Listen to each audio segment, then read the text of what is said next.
Hi hello അസ്സാം വലൈക്കും. Welcome back to my YouTube channel. So എല്ലാവർക്കും ഈദ് മുബാറക്. സോ ഇന്ന് ഈദായിട്ട് ഞങ്ങളുടെ വീട്ടിലെ സ്പെഷ്യൽ എന്ന് പറയുന്നത് ബീഫ് ബിരിയാണിയും സാലഡും പപ്പടവും ഡേറ്റ്സ് പിക്കിളും ആയിരുന്നു. സോ നിങ്ങളുടെ അവിടേക്ക് ഇതിന് എന്തൊക്കെയായിരുന്നു? ഓഫ് കോഴ്സ് ചിക്കൻ ബിരിയാണിയോ മട്ടൻ ബിരിയാണിയോ ബീഫ് ബിരിയാണിയൊക്കെ ആയിരിക്കും അല്ലേ. സോ ബിരിയാണി ഇല്ലാതെ എന്ത് ഈദ്. സോ നമുക്ക് റെസിപ്പിയിലോട്ട് പോയാലോ? വളരെ ടേസ്റ്റി ആയിട്ടും വളരെ സിമ്പിളായിട്ടും വളരെ കുറച്ച് ഇൻഗ്രീഡിയൻസ് വെച്ച് വെക്കാൻ വേണ്ടി പറ്റുന്ന ഒരു ബീഫ് ബിരിയാണിയാണ് ഇന്ന് ഞാൻ കാണിക്കാൻ പോകുന്നത്. ഇത് ഞാൻ യൂട്യൂബിലൊക്കെ കണ്ട് തന്നെയാണ് പഠിച്ചതാണ്, പക്ഷേ ഞാൻ എൻ്റെതായ കുറച്ച് ഡിഫറൻറ്റ് വരുത്തിയിട്ടുണ്ട്. സോ എനിവേ ബീഫിനെ നല്ലോണം കഴുകി വൃത്തിയാക്കി വെച്ചിട്ടുണ്ടായിരുന്നു. ദെൻ കുക്കറിൽ മഞ്ഞൾപ്പൊടി, ആവശ്യത്തിന് ഗരം മസാല, കുരുമുളക് പൊടി, പാകത്തിന് ഉപ്പ്, ഇതെല്ലാം കൂടെ ചേർത്ത് ആദ്യം മസാല ഇടുന്നത്. പിന്നെ ഇഞ്ചി വെളുത്തുള്ളി പേസ്റ്റും ഒരു സ്പൂൺ അളവിൽ പച്ചമുളകും ചതച്ചതും കൂടെ ആഡ് ചെയ്ത് കൊടുക്കുന്നുണ്ടായിരുന്നു. ഇനി വേണ്ടത് ഒരു സ്പൂണോ 2 സ്പൂണോ തൈര് ചേർത്ത് നല്ലോണം മിക്സ് ചെയ്ത് നല്ലോണം വിരവി മിക്സ് ചെയ്ത് ഒരു തുള്ളി വെള്ളം പോലും ചേർക്കാതെ നമുക്ക് കുക്കറിൽ കുക്ക് ചെയ്തെടുക്കുകയാണ് ചെയ്യേണ്ടത്. ഒരു 4 വിസിലൊക്കെ കേൾപ്പിച്ചാൽ മതി. ബാക്കി നമുക്ക് അല്ലാതെ കുക്ക് ചെയ്യണം. ദെൻ അതിൻ്റെ തൊട്ടിപ്പുറത്തൊരു ബിരിയാണി പോട്ട് തന്നെ ഗീ റൈസ് വെക്കാനാണ് ഞാനിപ്പോൾ പോകുന്നത്. സോ ഗീ റൈസിന് വേണ്ടിയുള്ള നെയ്യ് എടുത്തിട്ടുണ്ടായിരുന്നു. നെയ്യ് ഒന്ന് മെൽറ്റായിട്ട് വരുമ്പോഴത്തേക്ക് ഒരു ബേ ലീഫ് ആഡ് ചെയ്ത് കൊടുക്കുക. ദെൻ പിന്നെ വേണ്ടത് ഹോൾ സ്പൈസസ് ആണ്. പട്ട, ഗ്രാമ്പൂ, ഏലക്ക, തക്കോലം ഇതെല്ലാം തന്നെ ചേർത്ത് ഒന്ന് ലൈറ്റായിട്ടൊന്ന് റോസ്റ്റ് ചെയ്തെടുക്കുക. ഇനി അതിൻ്റെ കൂടെ തന്നെ കുറച്ച് സവാള. ഓക്കെ, ഇനി ഇതിനെ ഒന്ന് ലൈറ്റായിട്ടൊന്ന് റോസ്റ്റ് ചെയ്ത് കൊടുക്കുകയാണ് ചെയ്യേണ്ടത്. ഞാനിപ്പോൾ ഇവിടെ എടുത്തിരിക്കുന്നത് ജീരകശാല അരിയാണ്. 2 കപ്പ് അരിക്ക് 4 കപ്പ് വെള്ളം എന്ന രീതിയിൽ ഞാൻ അപ്പുറത്ത് അതിൽ വെള്ളം തിളപ്പിക്കാൻ വേണ്ടി വെച്ചിട്ടുണ്ടായിരുന്നു. സോ അരിയെ നേരത്തെ കഴുകി കുറുത്ത് വെച്ചിട്ടുണ്ടായിരുന്നു. സോ ഇനി ഈ അരിയെ ഇതിലോട്ട് ഡയറക്റ്റ്ലി ഇട്ട് നമ്മൾ വറുക്കുകയാണ് ചെയ്യുന്നത്. സോ ഇത് വറുക്കുമ്പോഴത്തേക്ക് നല്ലൊരു മണവും ആ ഒരു ക്രഷ്നെസ് ഇങ്ങനെ കറന്നൊരു സൗണ്ട് കേൾക്കുന്നത് വരെ നമ്മൾ നല്ലോണം വറുത്ത് കൊടുക്കുകയാണ് ചെയ്യുന്നത്. അപ്പോഴാണ് ആ അരിക്ക് നല്ലൊരു ടേസ്റ്റും ആ ഒരു തെങ്ങിൻ്റെയൊക്കെ ആ ഒരു ഫ്ലേവർ നല്ലോണം അതിൽ വരത്തുള്ളൂ.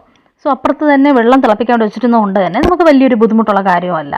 സോ എന്തായാലും ചൂടുവെള്ളം തന്നെയാണ്, തിളപ്പിച്ച വെള്ളം തന്നെയാണ് ചേർക്കേണ്ടത്. 2 കപ്പ് അരിക്ക് 4 കപ്പ് അരി 4 കപ്പ് വെള്ളം എന്ന രീതിയിലാണ് ഞാൻ എടുത്തേക്കുന്നത്.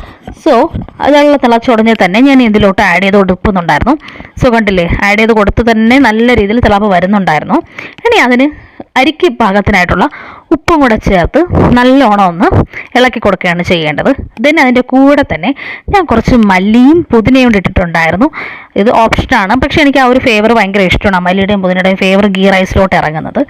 ഇനി വേണ്ടത് 3 വലിയ സവാള കനം കുറഞ്ഞതായിട്ട് അരിഞ്ഞ് വെക്കുക. പിന്നെ ടൊമാറ്റോ, ആവശ്യത്തിന് 3 ടൊമാറ്റോയാണ് ഞാൻ കട്ട് ചെയ്തിട്ട് എടുത്തേക്കുന്നത്.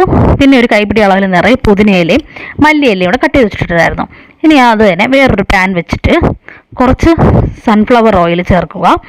സൺഫ്ലവർ ഓയിൽ ചേർത്ത് നമുക്ക് ഈ ഉള്ളിയെല്ലാം നമ്മൾ എന്ത് ചെയ്താണ് ചെയ്യേണ്ടത്? കാരമലൈസ്ഡ് ആക്കി എടുക്കുകയാണ് ചെയ്യേണ്ടത്. ഇനി ആ കാരമലൈസ്ഡ് ആക്കുന്ന ഉള്ളിക്ക് തന്നെ ഒരു മണം കിട്ടാൻ വേണ്ടി ഞാൻ ഒരു സ്പൂൺ നെയ്യും കൂടെ ചേർക്കുന്നുണ്ടായിരുന്നു. ഇനി ഓരോ ഉള്ളിയും 2 സ്റ്റെപ്പായിട്ടോ 3 സ്റ്റെപ്പായിട്ടോ നമുക്കിതിനെ കാരമലൈസ്ഡ് ആക്കി എടുക്കാവുന്നതാണ്.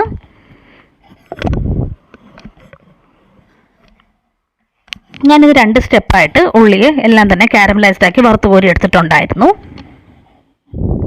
ഇനി അതേ സെയിം എണ്ണയിൽ തന്നെ നമ്മൾ നേരത്തെ അരിഞ്ഞ് വെച്ചിരിക്കണം തക്കാളി ഡയറക്റ്റായിട്ട് ആഡ് ചെയ്ത് കൊടുക്കുക. പിന്നെ കുറച്ച് ആവശ്യത്തിന് മാത്രം കുറച്ച് സവാളയും വെളുത്തുള്ളി പേസ്റ്റും പച്ചമുളകും കൂടെ ആഡ് ചെയ്ത് നല്ലോണം വശക്കി എടുക്കേണ്ടതാണ്. ആ തക്കാളിയാണ് ഇനി ആ എണ്ണയിൽ കിടന്ന് നല്ലോണം വെന്ത് കുഴയേണ്ടത്. സോ ഈ സമയം കൊണ്ട് തന്നെ ബീഫ് ഞാനൊരു 4 വിസിൽ കേൾപ്പിച്ച് ഉണ്ടായിരുന്നു. ഒരു തുള്ളി വെള്ളം പോലും ചേർത്തിട്ടില്ല, പക്ഷെ അതിൽ നിന്ന് നല്ലോണം വെള്ളം ഇറങ്ങിയിട്ടുണ്ടായിരുന്നു. ഇനി അപ്പുറത്തെ സൈഡിൽ തന്നെ നല്ലോണം തക്കാളി നല്ലോണം കുക്കായി വരുന്നുണ്ടായിരുന്നു. ഈ ഒരു ടൈമിൽ നമ്മൾ ചെയ്യേണ്ടത് ആ ബീഫിനെ മാത്രമായിട്ട് എടുത്ത് ഇതിലോട്ട് ആഡ് ചെയ്യുകയുണ്ട്. ഓക്കെ, ബീഫിനെ മാത്രമായിട്ട് ആഡ് ചെയ്യുക. സോ ബീഫും കൂടെ ആഡ് ചെയ്ത് കൊടുത്തിട്ടുണ്ട്. ഇനി നമുക്ക് വേണ്ടത് എന്താണ്? മല്ലിയിലയും പുതിനയിലയും കൂടെ നമ്മൾ നേരത്തെ കട്ട് ചെയ്ത് വെച്ചിരുന്നത് ചേർക്കുക. ഇനി അതിനോടൊപ്പം തന്നെ നമ്മൾ കാരമലൈസ്ഡ് ആക്കി വെച്ചിരുന്ന ഉള്ളിയും കൂടെ ചേർത്ത് നല്ലോണം വശക്കി എടുക്കേണ്ടതാണ്. സോ നല്ലോണം തിളപ്പിച്ച് നല്ലോണം വശക്കി എടുക്കുക. ഇതിൽ നിന്ന് വെള്ളമൊന്നും ഒരുപാട് വേണ്ട, നമുക്കപ്പോൾ വെള്ളമെല്ലാം നല്ലോണം ഇത് വറ്റിക്കണം. കുറച്ച് വെള്ളം എന്തായാലും കാണാം. അത് നമ്മൾ തുറന്നിട്ട് കുക്ക് ചെയ്ത് കഴിഞ്ഞാൽ ആ വെള്ളമെല്ലാം നല്ലോണം വറ്റിക്കോളും. സോ ഓൾമോസ്റ്റ് ഇവിടെ എൻ്റെ ബീഫിനുള്ള സെറ്റ് എല്ലാം തന്നെ റെഡി ആയിട്ടുണ്ട്. സോ ഇനി നമുക്കൊരു സാലഡ് കൊണ്ടാണ് വേണ്ടത്. സോ ഇതിനോടൊപ്പം തന്നെ ഒരു സാലഡ് കൂടെ വെക്കാമെന്ന് ഞാൻ വിചാരിച്ചു. സോ അതിന് വേണ്ടി ഒരു ചോപ്പറിൽ തന്നെ കുറച്ച് സവാള, ടൊമാറ്റോ, മല്ലിയില, ഒരു പച്ചമുളക് ഇതെല്ലാം കൂടി ഇട്ട് ഒന്ന് ക്രഷ് ചെയ്തെടുക്കുകയാണ് ഞാൻ ചെയ്യുന്നത്. നല്ലോണം കിർക്ക് എന്ന രീതിയിൽ ക്രഷ് ചെയ്തെടുക്കാം.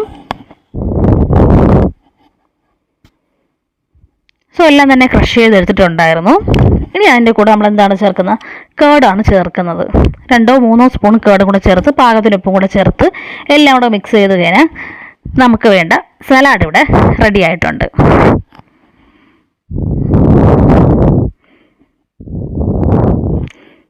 സോ സലാഡ് റെഡിയാണ്. നമുക്ക് ബീഫ് ഒന്ന് നോക്കാം എങ്ങനെയാണെന്ന്. സോ ബീഫൊക്കെ ഓൾമോസ്റ്റ് നല്ലോണം വറ്റി എണ്ണയൊക്കെ തെളിഞ്ഞിട്ടുണ്ട്. ഈ സമയത്ത് കുറച്ച് പച്ച വെളിച്ചെണ്ണ കൂടെ ആഡ് ചെയ്ത് കൊടുക്കുക. ഞാൻ അതിൻ്റെ വീഡിയോ എടുക്കാൻ വിട്ടുപോയതാണ്. സോ ഗീ റൈസ് എല്ലാം തന്നെ സെറ്റ് ആയിട്ടുണ്ട്. സോ ഇനി 2 സ്റ്റെപ്പായിട്ടോ 3 സ്റ്റെപ്പായിട്ടോ നമുക്ക് എന്ത് ചെയ്യാം? ഇതിനെ ലെയറായിട്ട് ദമ്മിടുകയാണെന്ന് ചെയ്യേണ്ടത്. സോ ആദ്യം തന്നെ ബീഫും ആ സവാള എല്ലാം കൂടെ നല്ലോണം വെച്ച് കൊടുക്കുക. പിന്നെ കാരമലൈസ്ഡ് ആക്കിയിട്ടുള്ള കുറച്ച് ഉള്ളി, നട്ട്സും ഡേറ്റ്സും കൂടെ ഇടുക. പിന്നെ കുറച്ച് ഗരം മസാലയാണ് ഞാൻ ഇതിൻ്റെ മുകളിൽ തൂറ്റി കൊടുക്കുന്നത്. കുറച്ച് ഗരം മസാലയും കൂടെ തൂറ്റി കൊടുക്കുക. പിന്നെ വേണ്ടത് മല്ലിയിലയും കൂടെയാണ്. സോ ഫസ്റ്റത്തെ ലെയർ കഴിഞ്ഞു. ഇനി ഇതേ പ്രോസസ്സ് തന്നെയാണ് വീണ്ടും റിപ്പീറ്റ് ചെയ്യേണ്ടത്. സോ ഇതേപോലെ തന്നെ വീണ്ടും ഗീ റൈസ് ഇട്ട് നമ്മൾ വീണ്ടും മിക്സ് ചെയ്തത് നമ്മൾ ബീഫ് എടുത്തിടുക, ഗരം മസാല ആഡ് ചെയ്യുക. അതേ സെയിം പ്രോസസ്സ് വീണ്ടും റിപ്പീറ്റ് ചെയ്യാണ് ചെയ്യുന്നത്.